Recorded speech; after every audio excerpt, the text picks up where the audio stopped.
तू ही रे माझा मितवा. प्रेक्षकांनो, मालिकेचा जबरदस्त ट्रॅक आता समोर आलेला आहे. आत्तापर्यंत आपण इकडे पाहत आहोत. प्रत्येक वेळेला मात्र आता नम्रता आणि वल्लरी या दोघींची कारस्थानं काही केल्या मात्र आता संपत नाही आहेत. पण या वेळेला जेव्हा आता इकडे राजेशच्या मदतीने ईश्वरी आणि अर्णव या दोघांना संपवायचा जो काही घाणेरडा डाव आता रचलेला आहे, तो डाव स्वतः आजीने हाणून पाडलेला आहे.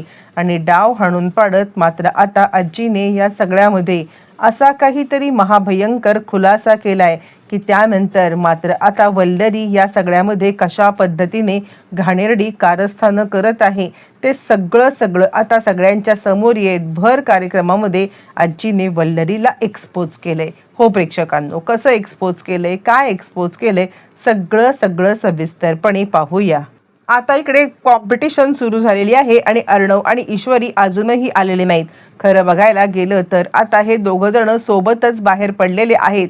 पण तरी सुद्धा सोबत बाहेर पडले तरी सुद्धा अजूनही हे दोघं जण काही तिकडे पोहोचलेले नसल्या कारणाने सगळ्यांनाच खूप मोठी चिंता लागून राहिलेली आहे की या सगळ्यामध्ये कसं होणार, काय होणार आणि हे आले का नाही आहेत अजून. सगळेच जण आता मात्र विचार करत असताना इकडे आता राजेशने प्लॅनिंग केलंय, ते म्हणजे त्याचं प्लॅनिंग एकदम विपरीत आहे. त्यांनी आता या दोघींना सांगितलेलं आहे की काही झालं तरी अर्णव आणि ईश्वरी यांना मी संपवणार. पण या दोघींना असं वाटतंय की आता याला संपवणार म्हणजे आता त्या ह्यांच्यापर्यंत पोहोचू देणार नाही कॉम्पिटिशन पर्यंत. पण असं न करता मात्र आता त्याच्या डोक्यात वेगळंच प्लॅनिंग आहे. त्याच्या डोक्यात एकच प्लॅनिंग आहे आणि ते म्हणजे अर्णव ईश्वरीला कॉम्पिटिशन जिंको न जिंको त्याला काही फरक पडत नाही आहे. पण त्याला या गोष्टीचा मात्र आता फरक पडतोय की या सगळ्यामध्ये अर्णव आणि ईश्वरी हे दोघंही जीवानिशी गेले पाहिजेत. हे सगळं त्याला फरक पडत आहे आणि त्याचमुळे त्याचं प्लॅनिंग वेगळं आहे.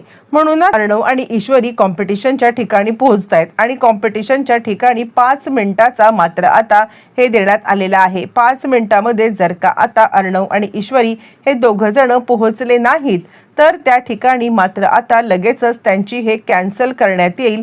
त्यांची कॉम्पिटिशन कॅन्सल करण्यात येईल आणि कॉम्पिटिशन कॅन्सल करून त्यांना त्याच्यामधून बाद करण्यात येणार आहे. असं ज्या वेळेला मात्र आता समोर आले त्यावेळेला इकडे आता सगळ्यांना खूपच आनंद झालेला आहे. काहीही झालं तरी अर्णव आणि ईश्वरी हे कॉम्पिटिशनमधून आता बाद होणार ह्या गोष्टीचा आनंद सगळ्यात जास्त झालेला आहे, तो म्हणजे आता मात्र स्वतः नम्रताला. बरं, तोपर्यंत आपण पाहतोय की ईश्वरी आणि अर्णव अनेक अडथळे पार करून त्या आता इथपर्यंत पोहोचलेले आहेत.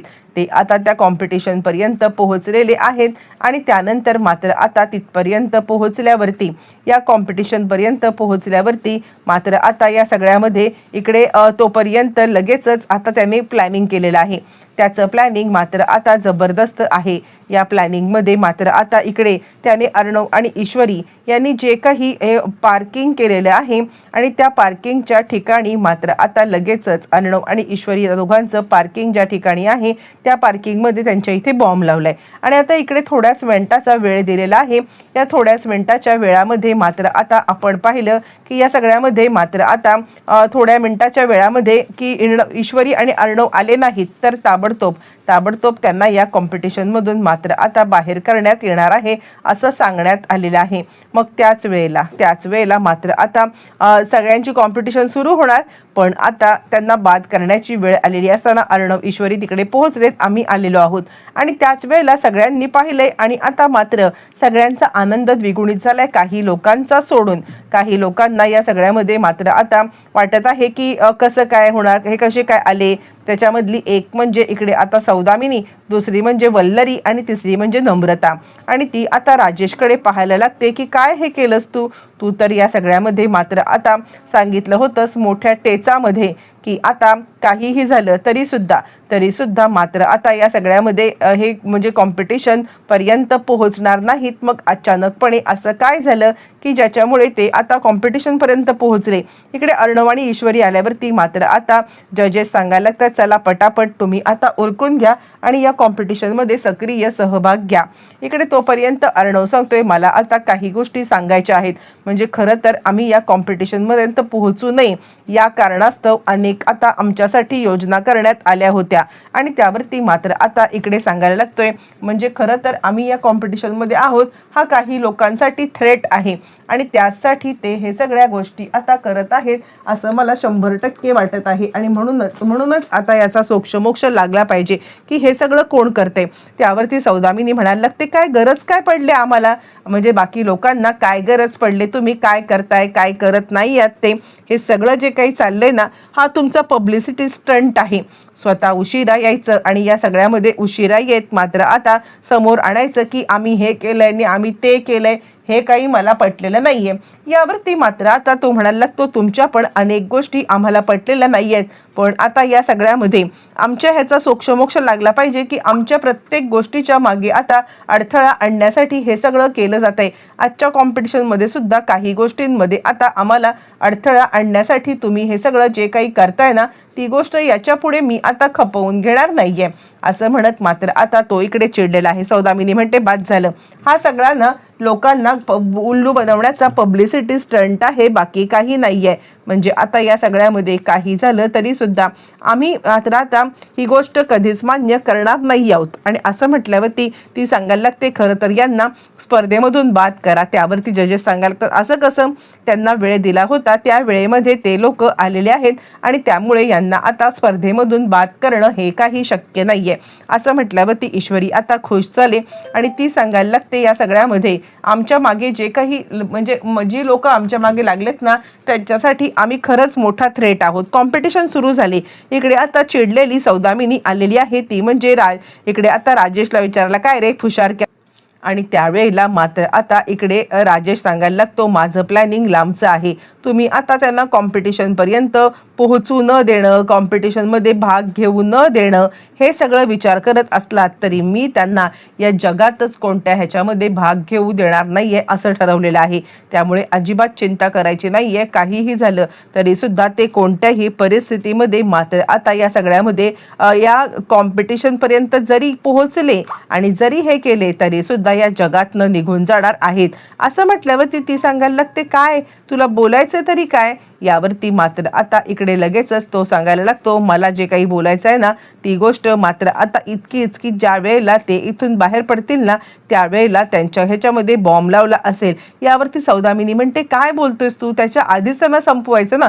यावरती राजेश म्हणतो मी तिकडे पोहोचेपर्यंत त्यांच्या गाडीत बॉम्ब ठेवेपर्यंत मला आता वेळ तर मिळाला पाहिजे ना। हां फक्त तुम्ही एक काळजी घ्यायची आहे की त्या कॉम्पिटिशनमध्ये मात्र आता ते काही जिंको हारो काहीही असो मला आता त्याचा फरक पडत नाहीये, पण या सगळ्यामध्ये एक गोष्ट मात्र आता महत्त्वाची आणि ती म्हणजे या सगळ्यामध्ये मात्र आता इंदोरी जिलबी म्हणजेच इकडे आता ईश्वरी तिकडे कोणत्याही परिस्थितीत गाडीत नाही गेली पाहिजे असं म्हटल्यावरती आता मात्र हे सगळं सोपवायचं कुणाकडे तर वल्लरी आणि त्यासाठी वल्लरीला बोलवलं जातं। वल्लरीला मात्र आता सौदामिनी सांगायला लागते की असा प्लॅन आहे, गाडीमध्ये बॉम्ब ठेवलाय। वल्लरी सांगते ठीक आहे कायमचेच आता मात्र हे संपून गेले ना तर माझ्यासाठी चांगलंच आहे। यावरती राजेश सांगायला लागतो फक्त तिकडे ईश्वरी गेली पाहिजे नाही, माझा तिच्यासोबत जुना हिशोब आहे। पण त्याच वेळेला इकडे आता वल्लरी विचार करते अजिबात नाही, ईश्वरी पण गेली पाहिजे, तीच माझ्या मार्गामधला सगळ्यात मोठा अडथळा आहे आणि असं असताना मी या सगळ्यामध्ये मात्र आता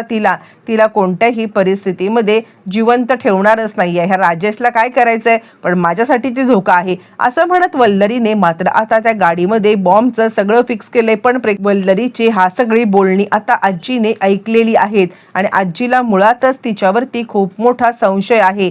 त्याच कारणास्तव आजी जेव्हा तिचा पाठलाग करते तेव्हा अर्णव आणि ईश्वरी यांच्या गाडीमध्ये असलेल्या बॉम्बचं सत्य आजीला समजलेलं आहे आणि त्यानंतर कॉम्पिटिशनच्याच ठिकाणी आजीने आता तमाशा केलाय आणि आता आजीने सांगितलेलं आहे कुणीही गाडीमध्ये जाऊ नका, गाडीमध्ये बॉम्ब टाकलेला आहे आणि पोलिसांना ताबडतोब बोलवा आणि त्यानंतर मात्र आता पोलीस येईपर्यंत इकडे आता आजीने या वल्लरीच्या थोबाड फोडत मात्र आता या सगळ्यामध्ये तिला चांगलाच धडा शिकवलेला आहे आणि खबरदार या सगळ्यानंतर पुन्हा अर्णव आणि ईश्वरी यांच्या नादी लागलीच तर मात्र गाठ माझ्याशी आहे असं म्हणत तिला आता चांगलाच धडा शिकवत तिला या सगळ्यामध्ये अकलपट्टी केलेली आहे। एका झटक्यात प्रेक्षकांनो मालिकेची सगळी समीकरणं मात्र आता बदलत वल्लरीची कारस्थानं समोर आलेत। आता पाठोपाठ पाठोपाठ नम्रताची सुद्धा कारस्थानं कशी आणि काय समोर येणाऱ्या भागामध्ये सगळ्या गोष्टी पाहायला आपल्याला मिळणार आहेत.